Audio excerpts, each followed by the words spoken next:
말콤 글래드웰의 책 아웃라이어에 보면 1만 시간의 법칙이라는 말이 나옵니다. 한 가지 분야의 전문자가 되기 위해서는 1만 시간이 필요하다는 이론입니다. 1만 시간은 하루 평균 3시간이에요. 그거를 10년 동안 계속 이끌어가는 거죠. 그 시간을 마치 연주자가 꾸준히 연습하며 연습을 거듭할 때 뛰어난 연주자로 태어날 수 있다라는 거죠. 한 분야의 전문가가 되기 위해서는 훈련의 시간이 필요한 것처럼 우리가 예수님을 닮아가는데도 시간이 필요합니다. 신앙생활은 한 번에 단번에 성숙되고 변화되지가 않습니다. 그래서 시간이 필요해요. 오늘 본문 빌립보서 1장 6절에 보면 너희 안에 착한 일을 시작하시는 이가 그리스도 예수의 날까지 이루실 줄을 우리는 확신하노라 말씀합니다. 여기서 말하는 착한 일, 너무 빨리 지나가네요. 착한 일, 저 착한 일이 예수님을 닮아가는 일이라고 볼 수 있어요. 이 일은 하나님이 시작하셨고 또한 하나님이 반드시 우리를 통해 이루어 가십니다.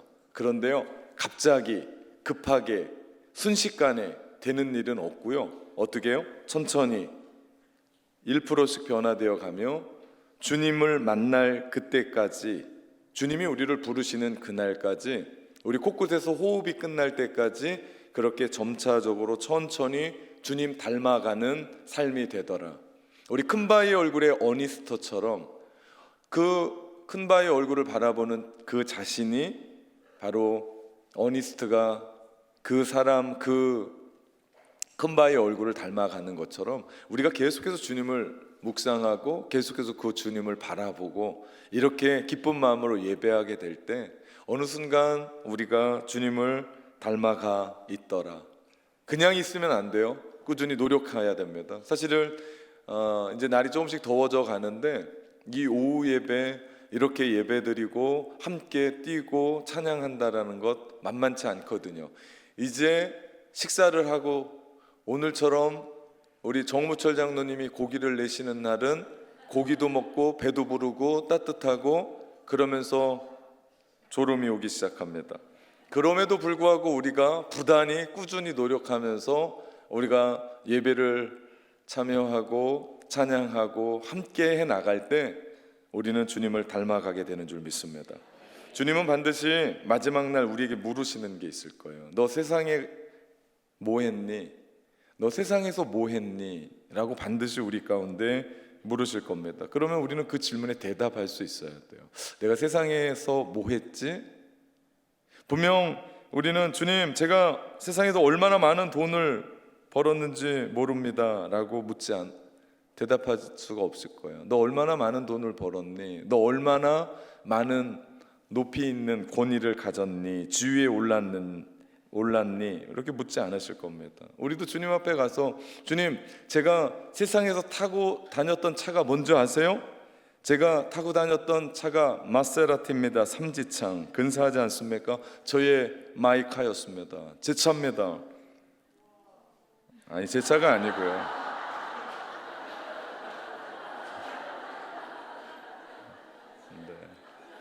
아무도 이 차 안 타길래 제가 끄집어 왔어요. 그냥 이상한 차 오면 혹시 가슴 떨리는 분들이 있을까 해서 아무도 마세라티를 타지 않더라고요. 그래서 제가 뽑아왔어요. 주님, 제가 살았던 집이 얼마나 큰 줄 아십니까? 수영장이 있습니다. 주님, 이거 가격 말씀하면 깜짝 놀라실 거요. 우리 주님은 그런 것에 관심이 없으세요. 우리 주님의 관심은요, 사랑이 있습니다. 얼마나 사랑을 주고 사랑을 받았는지. 저는 목사로서 참 많은 장례식을 집전하거든요. 그 속에서 사람들이 하는 이야기들을 보면 이 사람이 얼마나 나에게 사랑을 주었고 내가 이 사람한테 얼마나 사랑을 받았는지만 얘기하더라고요. 다른 얘기는 안 해요. 다른 얘기는 그 자리에 있을 수가 없더라고요. 마지막은 우리가 얼마나 사랑을 받았고 사랑했느냐입니다. 그 사랑 때문에 우리 예수님이 우리를 위해 죽으신 거예요.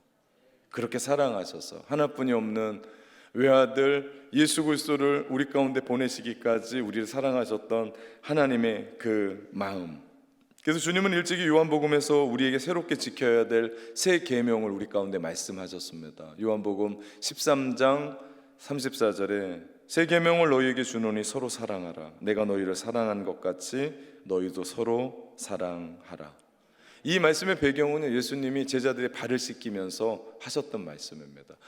내가 너희를 사랑한 것 같이, 무슨 얘기입니까? 십자가에서 죽기까지 너희 사랑한 것처럼 너희 어떻게 하라고요? 서로 사랑해라. 서로를 위해 사랑함으로 죽어야 된다는 얘기입니다. 얼마나 우리 가운데 주시는 은혜로운 말씀인 줄 몰라요. 주님이 우리를 사랑하셔서 죄로 말미암아 죽었던 우리를 살리셨습니다. 그것이 십자가죠. 그 험한 십자가에서 죽으심은 하나님과 우리 사이가 죄로 말미암아 원수되었기 때문에 그 원수된 것을 화목해 하시려고 주님이 우리를 위해 죽으셨습니다. 죄 때문에, 우리 죄 때문에 죽은 거예요. 우리는 그 예수님이 우리를 향한 사랑인 그 십자가를 받아들일 때, 다시 말하면 우리가 그분을 믿고 그분을 따라갈 때 우리가 구원받는 사람으로 섭니다. 영원한 생명이 우리께 돼요. 영원한 생명을 받고 천국을 소망하며 살아가는 사람의 특징이 한 가지가 있습니다. 그것이요, 서로 사랑한다고요. 이기적으로 살지 않아요. 나만 추구하고 살지 않아요. 그렇기 때문에 주님의 이름으로 십자가의 은혜로 구원받았다라고 이야기하는데 아직도 이웃사랑, 성도의 사랑, 가족 사랑, 나 자신을 요즘은 사랑하지 못하는 사람들이 많더라고요. 사랑하지 못하는 사람은요, 아직도 내 안에 구원이 시작되지 않은 거예요. 하나님은 우리에게 소중한 사람들을 맡기셨습니다. 그것이 가정이고요, 자녀들이고요, 남편이고요, 아내들이고요. 사실 그렇게 섬기면서 병을 얻은 사람들도 있어요. 아프거든요, 힘들거든요. 그런데 저는 그 모든 사람들이 주님 앞에 가면 칭찬을 받을 거라고 생각합니다. 얼마나 수고했니? 너 얼마나 애썼니? 왜? 자녀들을 위해서 그렇게 희생한 거고, 가정을 살려보겠다고 그렇게 몸부림친 훈장이거든요. 왜 그렇게 합니까? 사랑 때문에요. 돈 몇 번 벌자고 하는 게 아니잖아요. 사랑 때문에. 왜 우리 성도들이 그렇게 뜨겁게 사랑하고, 왜 주님을 그렇게 사랑하면서 하나님의 일들을 움직여 갑니까? 왜 우리 안에 소외되고 어려운 사람들 도와주고 우리가 함께 그들을 안습니까? 예수 그리스도의 십자가의 사랑 때문이 아닙니까? 내가 그 사랑으로 구원받았기 때문에, 구원받은 사람들로 말미암아 동일하게 사랑을 베푸는 것, 이게 구원받은 사람인 거예요. 그냥 내가 구원받았지라고 하는 머릿속에 어떤 추상적인 어떤 개념을 가지고 세상을 들뜬 마음으로 살아가는 것이 아니라, 주님이 나를 구원하시기에 어떤 삶을 살았지라는 것을 기억하면서 나도 그 삶을 실천하며 살아가는 사람, 그 사람에게는 반드시 구원이 임하는 줄 믿습니다. 이것이 그리스도인의 구원이에요. 인생이 성공했느냐 실패했느냐는 그렇게 중요하지 않아요. 왠지 아십니까? 인생 1000년 살면 그거 중요해요. 꼭 필요한 겁니다. 근데 인생 고작 살아도요 90이고요. 우리 정무철 장로님 빼놓고는, 네, 제가 참 존경합니다. 우리 장로님 생신이어서가 아니라. 네, 그래서 95세 되면 제가 다 밥 사드리려고요. 95세까지 정말 건강하게 사십시오. 그럼 제가 근사한 데 가서 밥을 다 사겠습니다. 네, 모두가요 병원 신세 안 지고 살 수 있는 나이가 많지 않아요. 그러고 보면 이 자리에 그렇게 시간이 많지 않다고요. 짧아요. 많은 사람들이 건강하게 이 수많은 세월을 살고 싶어도 그렇지 못한다요. 그렇기 때문에 우리 인생에 고작 90 살고 고작 80 몇 세 사는데, 이제 시간 얼마 남지도 않았는데 성공 따지고 실패 따지고 할 필요가 없다고요. 그거 아무런 의미가 없습니다. 세상적인 잣대로 너 성공했니? 너 실패했니? 너 돈 얼마나 벌었니? 너 얼마나 높아졌고? 너 얼마나 목회를 잘했고? 너 이거 아무런 쓸모가 없습니다. 아무런 필요가 없. 당장은 내 안위로 좋을 수 있을지 모르지만 그것이 진정으로 우리 가운데 주는 의미가 큰가? 생각해보면 그렇게 많지 않습니다. 그냥 우리 마음 가운데 우연이죠. 그런데요, 내가 누군가에게 정말 가슴 찐한 사랑을 주었고요, 내가 누군가에게 갚을 수 없는 사랑을 받는 일, 이것만큼 가슴 뛰는 일은 없고요, 그것이 주님 닮아가는 모습입니다. 주님이 우리를 이 땅 가운데 세우신 이유가 뭔지 아십니까? 왜 우리를 낙원교회에 부르셔서 우리로 하여금 이렇게 뜨거운 예배 드리고 이 오후에도 이렇게 많은 분들 모여서 예배하게 하시는 줄 아십니까? 그 이유는 한 가지예요. 주님 닮아가는 거예요. 오전 예배도 그렇지만요, 이 오후 예배 함께 드려가면서 내가 주님 더 닮아가는 거예요. 오늘 그 방문한 사람들 중에 청년들이 3사람이 있었어요. 근데 그 중에 그 어린 청년이 오늘 안 온 것 같은데요, 그 오전 예배 드렸던 그 청년이 저한테 밥 먹고 가면서 한 얘기가 있습니다. 제가 울컥하더라고요. 다른 사람도 아니고 그 청년 아이가 저한테 지나가면서 목사님 은혜 받았습니다 하고 지나가더라고요. 밥 잘 먹었다고 얘기한 게 아니에요. 뭐 제 생일상도 아니니까. 근데 그 청년이 정말 저한테 너무 수줍어서 어떻게 얘기할 줄 몰라서 살짝 던지고 간 얘기가 너무나 크더라고요. 여러분, 이게 주님 닮아가는 거 아닐까요? 주님이 나에게 말씀하셔서 그 말씀대로 오늘 있는 내 삶에 아내 사랑하고 남편 사랑하고 성도 사랑하고 이 안에서 서로 사랑한다는 그 십자가의 은혜를 서로 나누어 가는 것, 여러분, 이게 신앙생활의 모든 거예요. 다른 큰 게 아니라 정말 내 삶의 주변에 있는 그 소중한 한 사람, 내 눈에 밟히는 그 한 사람 사랑하지 못하는데 인류를 어떻게 사랑하냐고요. 내가 나에게 맡겨주셨던 남편, 아내 죽도록 사랑하지 못하는데 우리가 어떻게 민족을 사랑하냐고요. 할 수가 없죠. 근데 나에게 맡겨주셨던 그 소중한 낙원의 공동체의 사람들, 청년의 사람들, 내 옆에 있는 그 사람들 하나하나 살아가는 것, 사랑하는 것, 이것이 주님 닮아가는 일인 줄 믿습니다. 우리 인생을 좀 돌아볼 필요가 있어요. 잠시 여유를 가지고 주님 안에서 내 자신을 좀 되돌아봤으면 좋겠습니다. 세상이 너무 빨라요. 너무 앞만 보고 달려가요. 정신없이 달려갑니다. 우리가 그렇게 주님 안에 머물게 되면 우리의 관점과 인생을 바라보는 해석이 달라져요. 지금까지 내가 왜 살아왔지? 인생 성공을 다시 해석하게 됩니다. 우리는 지금 보면 세상의 잣대로 성공이냐 실패를 봐요. 세상의 잣대로 행복이냐 아니냐를 봐요. 왜 우리 매주일마다 하나님의 말씀을 가지고 우리가 하나님의 나라의 가치관을 설명하는데 이 가치관으로 내가 성공했냐 실패했냐를 안 보고 내가 행복하냐 불행하냐를 안 보고 왜 세상이 말하는 것에 귀를 기울이고 내가 그거에 미친 듯이 달려가냐고요. 왜 가치가 그렇게 변하지 않을까요? 왜 그렇게 우리가 생각하는 것이 빨리 바뀌지 않을까요? 세상이 너무 커서요? 세상이 너무 화려해서요? 세상이 주는 것이 우리에게 대단해서요? 여러분, 그거 아무것도 아니라니까요. 우리가 주님 안에 머물게 되면 성공은 뭐고 실패가 뭐고, 그리고 우리 안에 행복은 뭐고 불행은 뭔지가 새롭게 발견되죠. 그건 가만 보니까 내가 잘나서가 아니었어요. 내가 성공했던 거 하나님의 은혜였고 하나님의 도우심이었고 하나님이 내 인생을 그렇게 만드신 거였어요. 그리고 그 일들을 이루기 위해서 흘린 눈물의 시간을 되돌아보니까 나를 그렇게 도운 사람이 있는 거예요. 나의 부모님이 생각이 나고 나의 자녀들이 생각나고 아내가 생각나고 남편이 생각나고 기도해준 그 누군가가 생각나고, 그러면서 내가 혼자 잘난 게 아니에요. 누가 있었어요? 내 주변에 하나님이 나를 성공하도록 붙여주는 사람들이 있었다는 걸 깨닫게 되고 비로소 하나님과 우리 주변에 대해서 눈을 뜨게 되는 거예요. 그 사람이 교만하겠습니까?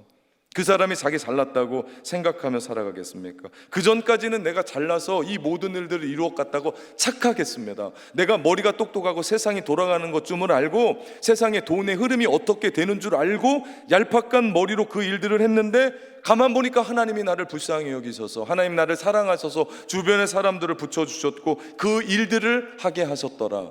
그렇게 되면 어떻게 됩니까? 인생은 겸손하게 됩니다. 그리고 하나님을 기억하게 되죠. 그리고 이 시간이 얼마나 중요한지도 깨닫게 돼요. 실패를 바라보는 안목도 달라져요. 그 실패를 통해서 우리 인생이 끝이 아닌 거예요. 인생에 우리 가운데 주는 영적인 교훈들이 있더라. 내가 교만했구나. 내가 때를 몰랐구나. 내가 기도하지 못했구나. 내 힘으로 살았구나.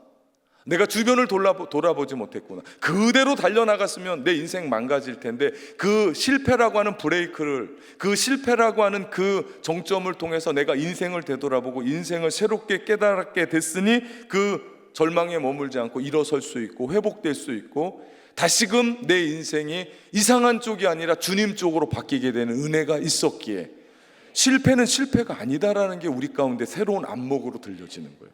여러분, 이게 신앙의 기가 막힌 은혜입니다. 그렇기 때문에 우리의 영혼에 시간이 필요해요. 너무 빨리 달려가는 게 아니라 우리 인생에 쉼이 필요해요. 그러나 우리의 삶이 어찌 그렇게 빠른지, 그렇게 살지 않으려고 우리는 노력을 하는데도 안 돼요. 네, 너무 빨라요. 너무 빨라요. 현대인들은 속도에 집착합니다. 그러나 하나님은 올바른 방향이냐? 그거에 대해서 하나님은 묻고 계시는 거예요. 우리 달리시다가도요, 이게 바른 방향인가 봐야 돼요. 뭐로 가도 서울만 가면 안 돼요. 바른 방향, 하나님이 원하시는 그거에 바른 방향에 맞춰서 그분의 뜻대로 올라가야 의미가 있어요. 인생 다 살았는데 이거 아닌가 보다 생각하면 여러분 어떻게 하겠습니까? 여기가 아닌가벼, 그럼 어떻게 하겠냐고요. 황당한 일입니다. 주님이 원하시는 그 비전, 주님이 원하시는 우리의 삶의 올바른 방향, 그게 우리 인생의 꿈일 수도 있고 그게 우리 인생을 향한 비전일 수도 있는데, 하나님 앞에 날마다 깨어서 주님 닮아가면서 그 길을 물으며 걸어갈 때 결국은 우리는 주님이 원하시는 그 땅에 서게 될 줄 믿습니다. 예수님도요, 그 제자들 이루어갈 때 그분이 하나님이시잖아요. 그럼 뚝딱 만들어내야 될 거 아니에요. 그런데 십자가에 돌아가실 때까지 제자들은 정말 말로 표현할 수 없을 정도로 준비되지 않았던 사람들이에요. 그런데 주님 돌아가시고 나서 40일 거하시고 10일 올라가시고 나서 10일 후에 오순절 임하시고 성령 충만함으로 말미암아 그 제자들이 변해서 주님의 일들을 해나가는데요, 엄청난 일들을 해나갑니다. 하나님도 이스라엘이라고 하는 나라를 일으킬 때도요, 그냥 도깨비 방망이로 뚝딱 해서가 아니라 그 처절한 그 삶들 다 이루어가면서 이스라엘을 천천히, 그리고 점점점 약속의 땅으로 인도해 가신 것을 우리는 봅니다. 왜 이렇게 시간이 걸릴까요? 주님을 닮아가는데, 하나님의 사람들로 서 가는데 왜 그렇게 시간이 걸릴까요? 두 가지로 생각해 볼 수 있는데, 하나님은 이건 배움이기 때문에 그래요. 배움입니다. 여러분, 배움은요 시간이 필요해요. 특별히 영적인 배움엔 특별히 더 그렇습니다. 이 배움에는 벼락치기가 성립되지 않아요. 통하지도 않아요. 우리 교회가 이렇게 영적인 예배 드리는 건요, 누군가로부터 이 예배를 계속해서 드려왔고 이 예배가 여기까지 왔기 때문에 이 예배가 그렇게 성숙할 수 있는 거예요. 참 많은 분들이 우리 교회 예배에 참여하면 목사님들이 정말 부러워하는 것들이 많을 겁니다. 네, 근데 자기네 교회 예배해야 돼서 여기 못 올 거니까 좀 마음은 아프긴 한데, 그래서 우리가 하나 보는 부분이 있어요. 우리가 그 3년 동안 주빌리 섬겼잖아요. 그 3년 동안 주빌리 섬기면서 그 목사님들이 우리 교회에 와서 두 가지를 부러워하더라고요. 첫째는 찬양 인도하는 사람들, 또 하나는 데코하는 사람들. 그 사람들 자기네 교회로 데리고 가고 싶다라고 얘기할 정도로. 여러분, 이게 하루아침에 된 게 아니에요. 어떻게 된 거예요? 수많은 우여곡절을 통해서 계속해서 주님 바라봤기 때문에. 여러분, 우리 장 목사님 때 우리 13년 있는 동안 우리 그 25차 50차 작정 기도회를 25차까지 했다는 건 정말 엄청난 일입니다. 거꾸로예요? 네. 그 개떡같이 전에도 찰떡같이 알아들으십시오. 네. 저는 특별한 새벽 40일밖에 몰라서. 생각을 해보면 13년 동안 그렇게 50일 기도회를 그렇게까지 인도해서 우리가 이렇게 된 거예요. 그냥이 아니라니까요. 그렇기 때문에 영적인 이 성숙은요 하루아침에 될 수가 없어요. 다 준비되었다가 움직여. 이게 배움이에요. 배움. 특별히 영적인 성숙에서 역시 마찬가지입니다. 어린아이들이 걸음마를 뛸 때 너무나 안타깝고 그 힘겨워서 그거 도와주면 아예 못 걷는다니까요. 여러분, 애들 키워봐서 아는데요, 그 한 아이가 그 포크를 사용할 때 그 처음에 이렇게 물이 튀기네. 자연스럽게 이렇게 먹지 못해요. 포크에다가 그 먹을 걸 딱 쥐고 쳐다봐요. 저는 쟤가 왜 저러나 그랬습니다. 그러면서 어떻게 해요? 뚫어지게 쳐다보고 이걸 어떻게 해요? 아무도 애 안 키워보셨어요? 저만 본 거예요? 포크에다 그거 찍어가지고 한참을 쳐다봐요. 그러면서 우리 애만 미련한가? 쳐다보고 있다가 이거를 어떻게 하든지 입으로 끌고 와요. 이게 뭐예요? 배움이에요, 배움. 이거 아이들 푹 찔러서 이렇게 먹는 애들은요, 그 이상한 애들이에요. 정말 한참 쳐다봤다 이거를 입으로 막 데리고 오는, 이게 배움이라니까. 영적인 부분도 마찬가지입니다. 우리가 신앙생활 하면서 그 앞에서 목회자가 설교하면 아멘, 아멘, 이 부분 역시도 호흡이 맞아야 돼요. 제가 막 하는데 아무 때나 아멘 하고 나면 뚝 끊긴다니까요. 근데 그 호흡이 맞추고 가면서 움직여 가는 것, 이건 역시도요 배움 아닙니까? 배움. 집중도 있게 그 손을 바라보면서 그 입과 거리를 맞추면서 비로소 갖고 온 것, 이때 부모가 뭔가를 해주면 그 아이 평생 못 먹습니다. 그리고 나중에는 더 힘들어져요. 그냥 놔둬야 돼요. 쟤 왜 저러나 할 때. 근데 이게 자연스러워진다니까요. 걸음마도 마찬가지고요. 제가 어렸을 때요, 집에 2마리 오골개라는 닭을 키웠어요. 다른 닭도 많았는데요, 이 닭을 아버지가 갖고 오셨는데 신기했어요. 털은 하얘요. 그런데 온몸은 다 전부 다 검정색이에요. 예, 속까지도 뼈까지도 검져요. 너무나 신기해서 제가 그 닭을 특별히 모이를 주면서 애지중지 키웠습니다. 그러더니 어느 날 이 오골개가 알을 낳았어요. 두 개를.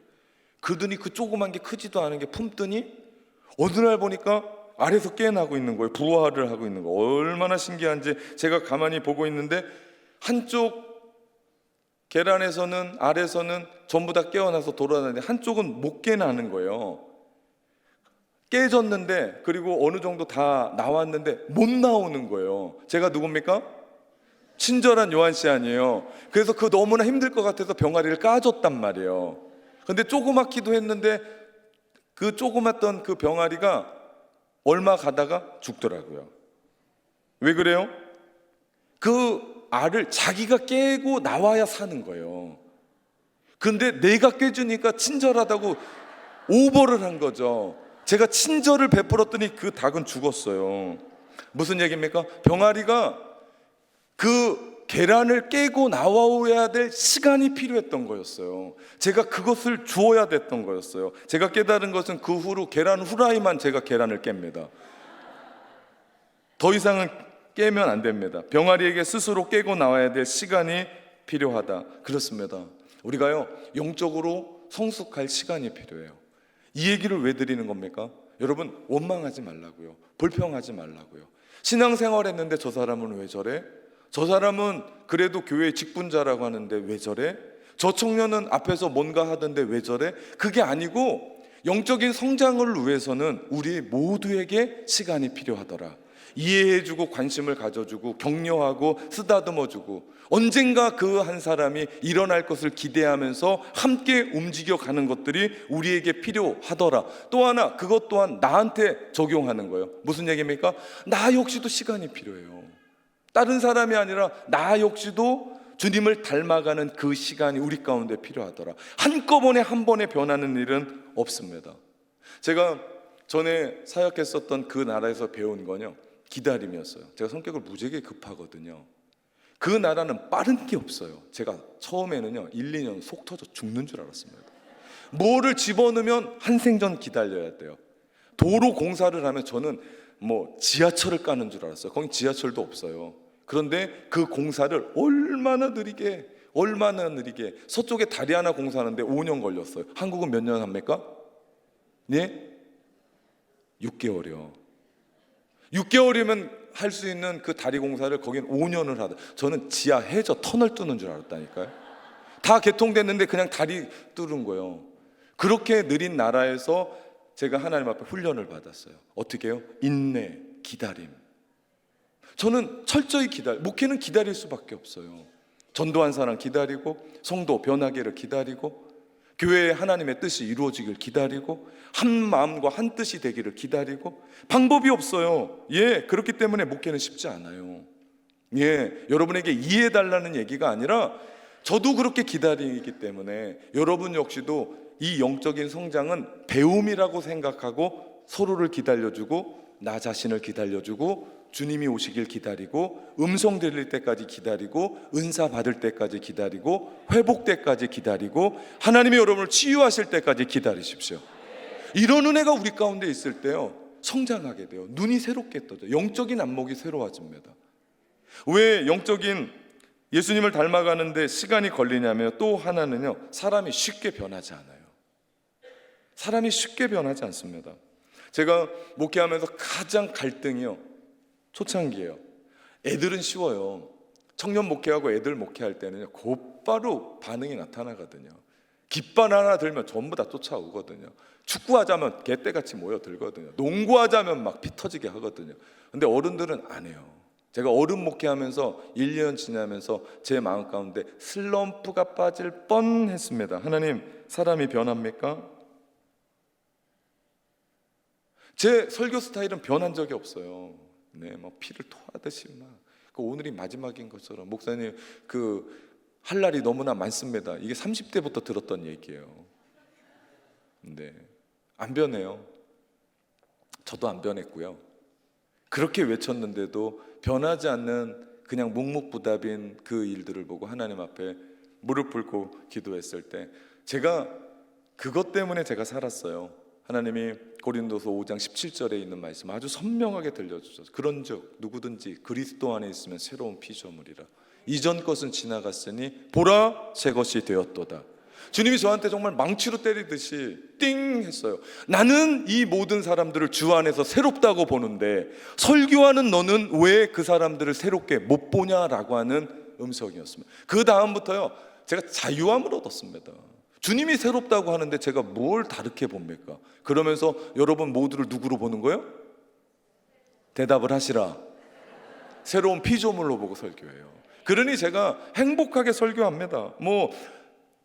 변하고 자식은 누구께 달려있어요? 네, 주께 달려있어요. 주님이 살리시든지 말시든지 하십시오라고 저는 복음을 전합니다. 예수님을 닮아가는 데는요, 그렇게 시간이 필요해요. 내 인생이 좀 변했으면 생각 다 있습니다. 없는 사람 없어요. 실제로 변화하고도 싶습니다. 근데 안 돼요. 안 됩니다. 쉽지 않습니다. 그 안에는요, 두려움이 있어요.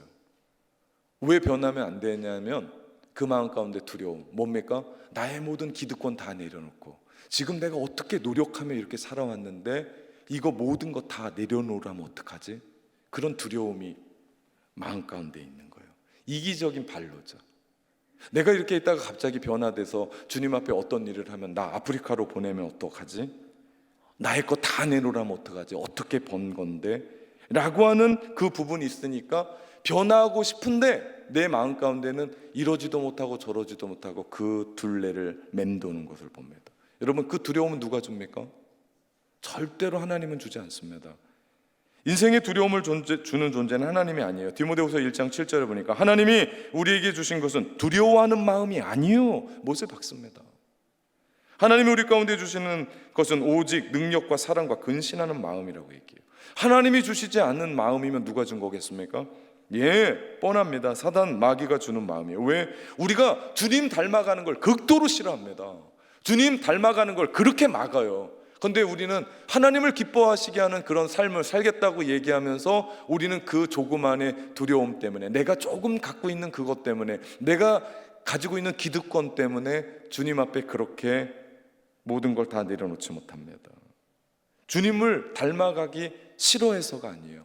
마귀가 주는 두려움 때문에, 내가 변화되지 않는 그런 부분 때문에 갈팡질팡하는 겁니다. 여러분, 내려놓으셔도 됩니다. 그거 내려놓으셔도요, 죽지 않고요, 아프리카 보내지 않고요, 다 뺏어가지 않고요, 하나님이 여러분에게 더 풍성한 거 주실 줄 믿습니다. 이것이 그리스도 안에서 주님을 닮아가는 사람들의 모습이에요. 여러분, 다윗이 밧세바를 범했던 죄를 범했을 때 하나님은 나단 선지자를 통해서 다윗의 잘못을 공개적으로 드러냅니다. 그런데 여러분, 그 시간이 얼마 걸린 줄 아십니까? 1년이란 시간이 필요했습니다. 다윗이 밧세바를 범했을 때 성경을 읽어보면 곧바로 나단이 가서 책망한 것 같잖아요. 절대 그렇지 않아요. 충신이었던 우리아까지도 죽여버렸던 다윗인데 나단 하나 못 해치우겠습니까? 그래서 하나님은 나단을 통해서 1년 동안 기다리게 하십니다. 그러면서 다윗을 바꾸시죠. 그러면서 어느 날 나단이 일어나서 죄를 지적합니다. 그럴 때 다윗은 하나님 앞에 통에 자복하면서 주님 앞에 회개하며 달려옵니다. 1년의 시간 진리를 받아들이며 묵상하고 자신을 곱씹으면서 내가 어떤 사람인 걸 깨닫고, 그때 하나님은 하나님의 선지자 나단을 통해서 다윗에게 그것을 지적할 때 그가 변화되었죠. 이처럼 하나님의 진리의 말씀으로 깨트려지는 것에 대한 두려움을 아시기에 시간을 주시고 오랫동안 보시고 서서히 우리를 빚어가세요. 우리가 그 안에 있는 겁니다. 나도 마찬가지고 옆에 있는 사람도 마찬가지고, 우리 가운데 하나님의 말씀이 우리 가운데 임하셔서 우리로 하여금 변화시키거들랑, 여러분 가장 중요한 건요, 순종하는 거예요. 그 진리의 빛 되신 주님이 우리 가운데 들어올 때 그 빛을 거부하지 마시고, 우리 어두움 속에 그 빛을, 우리의 빗장만 열어도 우리 가운데 들어오셔서 어둠을 내모시고요, 우리가 두려움을 벗고 참된 자유를 얻게 될 줄 믿습니다. 이것이 신앙의 참된 맛이에요. 여러분 교회 오면 기쁘잖아요. 이것이 신앙의 참된 맛이 아니라 말씀을 듣고 우리 가운데 깨달아지며 변화되어지고, 나도 모르게 눈물이 나고, 나도 모르게 내 마음 가운데 뭉클해지고, 나도 모르게 그 주님의 그 큰 사랑이 내 안에 느껴지면서 나라고 하는 이 한 존재를 변화시키는 그 신앙의 맛을 경험하잖아요. 이 이야기가 주님을 닮아가는 거고요, 그 이야기가 우리 가운데 은혜로 임하는 거고요, 그거 임하기 전까지는 고통스러운 그 삶을 살아가는 겁니다. 사실 다윗이 그 과정이 쉬웠을까요? 정말 뼈를 깎는 아픔이었을 거예요. 두렵고 고통스러웠을 겁니다. 여러분 성장하는 과정 안에는 이런 뼈를 깎는 아픔, 고통이 우리 가운데 필요하다는 겁니다. 새로운 것을 경험하기 위해서는 예전 방식을 내려놔야 돼요.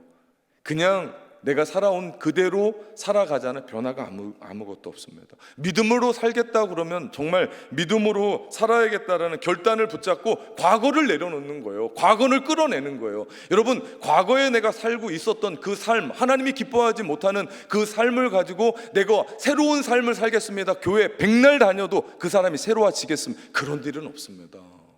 세상 사람들도 이런 얘기하면 웃을 텐데 주님 보시기에 그 사람이 새로 올 것 같냐? 결단해야 돼요. 그 시간을 통해서 주님 닮아가는 겁니다. 변화 없는 성장은 없습니다. 이 변화를 위해서 우리는 반드시 극복해야 될 것이 있는데 두려움입니다. 지금 여러분을 두렵게 하는 게 있습니까? 그거 극복하셔야 돼요. 그래 주님 닮아갑니다. 그래야 낙원 공동체에서 행복하게 신앙생활하지, 그러지 못하면 남들은 다 기뻐서 찬양하고, 남들은 기뻐서 예배하고, 남들은 기뻐서 40일 새벽을 깨우는데 내 마음은 계속해서 피폐해질 겁니다. 어렵거든요. 우리 구본영 씨의 익숙한 것들과의 결별이라는 책에 보면요, 1년 전과 똑같이 생각하고 있다면 난 1년 동안 죽은 것이다라고 얘기해요. 6개월 전과 똑같은 생각을 하고 있다면 난 6개월 동안 죽어 있었던 것이고, 어제와 똑같은 생각을 오늘 하고 산다면 나는 24시간 동안 죽어 있는 것이라고 이 책에서 얘기합니다. 우리가 변화의 과정을 두려워하면서 성장을 거부하는 것은 어떤 삶이라고요? 죽음의 삶이라고요. 저거 신앙서적도 아니에요. 그런데도 그가 그렇게 얘기해요. 우리 영적인 삶은요 더 죽은 거죠. 사실 역설 아닙니까? 믿음의 사람은 변화의 성장의 과정을 두려워해서는 안 돼요. 하나님의 한없는 은혜가 우리를 날마다 부어주시고 우리를 새롭게 하시는 줄 믿습니다. 예수님을 닮아가기 위해서 전 3가지를 여러분 가운데 얘기하고 싶습니다. 첫째, 결코 서두르지 마라. 서두르지 마십시오. 서두르면 일을 그르칩니다. 일을 망쳐버려요. 과일이 익는데도 한 계절이 걸려요. 시간이 필요해요. 하나님께서 우리를 영적으로 성장하기 위해서는요, 좋은 성품을 개발하기 위해서는, 주님의 쓰시고자 하는 일꾼 되기 위해서는요, 그렇게 시간이 필요합니다. 그래서 목회가 쉽지 않은 거예요. 한꺼번에 뚝딱 하면 얼마나 좋겠습니까? 그런데 그건 제 생각이고 되지가 않아요. 신앙생활이 그래서 인내가 필요합니다. 영적으로 빨리 자랄지를 걱정하는 동안 우리 하나님은 얼마나 성품이 온전히 변화될 것인가를 기대해요. 여러분 서두르지 마십시오. 서두른다고 되면 저는 벌써 서둘렀을 겁니다. 서둘러서 안 됩니다. 귀한 것일수록 하루아침에 안 돼요. 한 번의 예배로 혹은 수련회 한 번 갔다고 은혜 받았다고 주님 닮아가는 것이 아니에요. 거듭남은 한 번에 가능해요. 그러나 주님 닮아가는 성장의 과정은 시간이 필요하다. 오늘날의 사람들은 속도에 집착합니다. 얼마나 빠른지 몰라요. 그런데 하나님은 방향이 중요해요. 우리가 지금 올바른 방향으로 가고 있다? 그럼 저는 여러분에게 박수를 쳐줄 겁니다. 잘하신다고 말씀드릴 겁니다. 그러나 방향이 틀리셨습니까? 빨리 바꾸셔야 됩니다. 두려워하십니까? 빨리 두려움을 내어 쫓아야 됩니다. 지름길은 없어요. 즉각적으로 해결할 수 있는 길은 없더라. 여러분, 한국이 참 좋은 것은 봄, 여름, 가을, 겨울이 뚜렷하다는 겁니다. 인생에도 계절이 있듯이 신앙생활에도 계절이 있어요. 봄입니까? 씨를 뿌려야 되고, 여름입니까? 자라야 가야 되고, 가을입니까? 열매를 맺어야 돼요. 겨울입니까? 쉼을 얻어야 돼요. 그러면서 봄을 기다립니다. 우리 전도서 3장 1절에 보니까 범사에 기한이 있고 천하 만사가 다 때가 있나니, 다 때가 있대요. 여러분, 자라는 것도 다르고요, 성장하는 것도 다르고요. 그렇기 때문에 실망도 하지 마십시오. 나는 왜 이 모양 이 꼴이지? 몇십 년 신앙생활했는데 나는 왜 이렇지? 실망도 하지 마세요. 어떻다고요? 때가 있다고요. 범사에 기한이 있다고요. 우리의 삶의 모든 일에는 기한과 때가 있습니다. 그러니 우리가 기대하면서 한 걸음 한 걸음 주님 바라보며 나가는 거예요. 시선을 주님께 고정하면서 내가 그 자리에 떠나지 않고 그 길을 걸어가면, 살다 보면 쓰라린 겨울도 만나요. 살다 보면 꽃피는 봄도 만나요. 살다 보면 자라가는 여름도 만나고, 살다 보면 이게 웬일이에요? 열매도 만나요.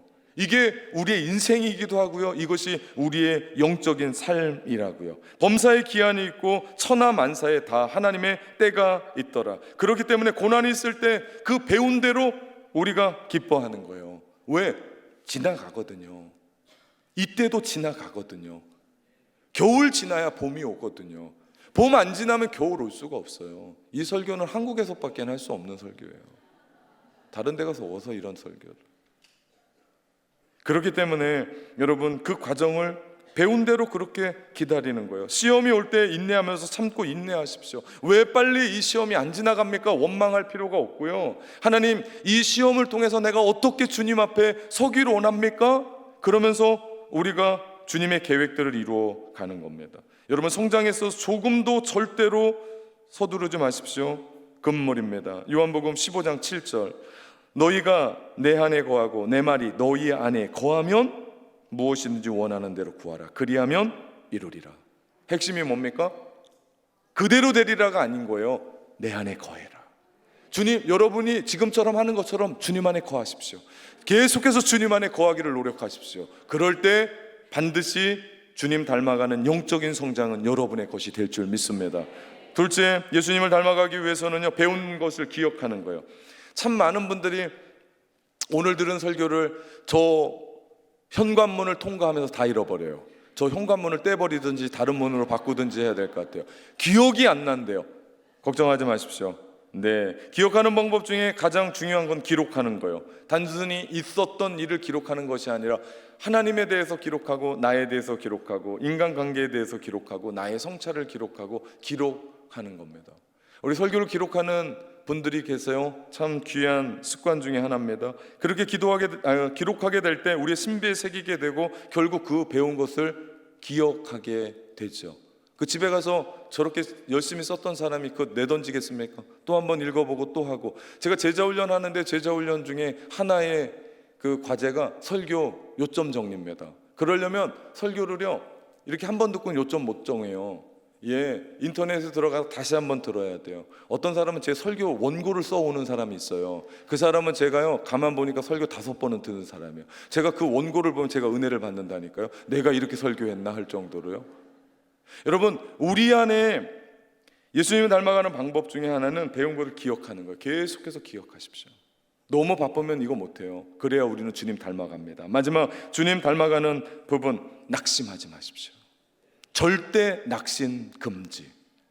여러분, 나 자신이 이렇게 된 거 내가 낙심하면요, 하나님 원망하는 거예요. 괜찮아요. 하나님이 우리를 이렇게 만드셨어요. 내가 부족해요. 그래도 하나님 나를 사랑하신 거잖아요. 그래도 하나님 나를 포기하지 않는 거잖아요. 내가 주 안에 있잖아요. 그렇기 때문에 여러분 기대하시라고요. 하나님이 머나먼 날 어느 날 주님 닮아가게 하실 줄 믿습니다. 모세를 준비시키는데 80년이 걸렸어요. 이 시간을 일로 따져봤더니 14,600일이에요. 모세를 그렇게 사용하셨어요. 모세는 그동안 아직 때가 아닌가 궁금했을 거예요. 그러나 정확한 시간에 하나님은 모세를 부르셨어요. 모세가 다 포기했었던 그 시간에. 아니, 우리 생각은 모세가 40세 때 애굽의 왕자 됐을 때 그때 사용하시지, 힘 있을 때 젊은 나이에 뭔가 해주시지. 하나님은 모세에게 그 네가 할 수 있다는 그 힘 다 뺄 때까지 주님은 그를 사용하지 않아요. 80의 노인에 아무것도 할 수 없을 때, 양떼나 치고 있을 때, 나는 못합니다라고 얘기했을 때 하나님이 기다리시고 그를 통해서 출애굽의 영웅, 민족의 지도자로 하나님이 세우시는 걸 봅니다. 하나님의 때가 있다고. 그렇기 때문에 내 때가 아직 오지 않았다고 낭망하지 마시라고요. 왜 나는 늘 이 모양 이 꼴이냐라고 낭망하지 마시라고요. 주님 안에 계시라고요. 주님 안에 계실 때 주님이 여러분을 주님 닮아가는 사람으로 세워주실 줄 믿습니다. 여러분, 곰팡이는요 하루에도 펴요. 우리 아파트도 곰팡이가 많이 펴서 이거 어떻게 닦아야 되나. 그런데 나무는요 100년 된 나무는요 시간이 필요해요. 큰 나무는 100년이란 시간이 필요해요. 위대한 영혼은 고난과 시험을 통과하면서 만들어져요. 하나님은 그 과정을 참고 기다리라고 말씀. 여러분을 부르신 이유가 뭔지 아십니까? 잘 먹고 잘 살라는 게 아니에요. 주님 닮아가라고 우리를 부르십니다. 하나님의 때에 우리 모든 낙원의 성도들이 예수 그리스도 닮아가 우리로 하여금 하나님이 이루시는 그 뜻을 이루어가고 비전을 이루어가기를 주님의 이름으로 축원합니다. 사랑하는 성도 여러분, 오닉스 새벽 이슬 청년 여러분, 그렇게 우리 주님을 닮아 갑시다. 아멘. 우리 함께 기도합니다.